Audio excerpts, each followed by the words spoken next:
Diabetes, मधुमेह यावर आयुर्वेदिक उपाय. दररोज रात्री 10 पनीर फूल पाण्यात भिजत ठेवून सकाळी ते पाणी गाळून घ्यायचं.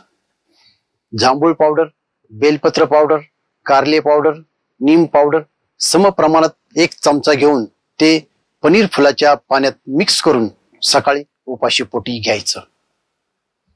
जर किडनीला इन्फेक्शन नसेल किंवा काही आजार नसेल तर आठवड्यातून एकदा सीताफळाची 4 पाने सकाळी उपाशी पोटी खायची.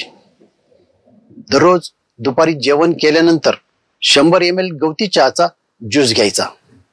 त्यानंतर 2 तासांनी थंड पाण्यात भिजून ओला केलेल्या सुती कॉटनच्या कापडाचा लपेट 30 मिनिट करावा. संध्याकाळी जेवण करण्याच्या अगोदर 1 तास जांभूळ पावडर, बेलपत्र पावडर, कारले पावडर, नीम पावडर सम प्रमाणात 1 चमचा पाण्यात मिक्स करून घ्यायचं. त्यावर 1 तास काही खाऊ पिऊ नये.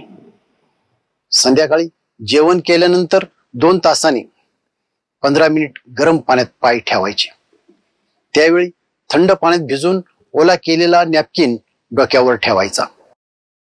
रात्रीचं जेवण संध्याकाळी 6 वाजता करायचं. दररोज 30 मिनिट ध्यान धारणा करायची. दररोज सकाळी 30 मिनिट सूर्यस्नान घ्यायचं. जर हा उपाय करायचा असेल तर तज्ञ वैद्याच्या सल्ल्यानेच करावा.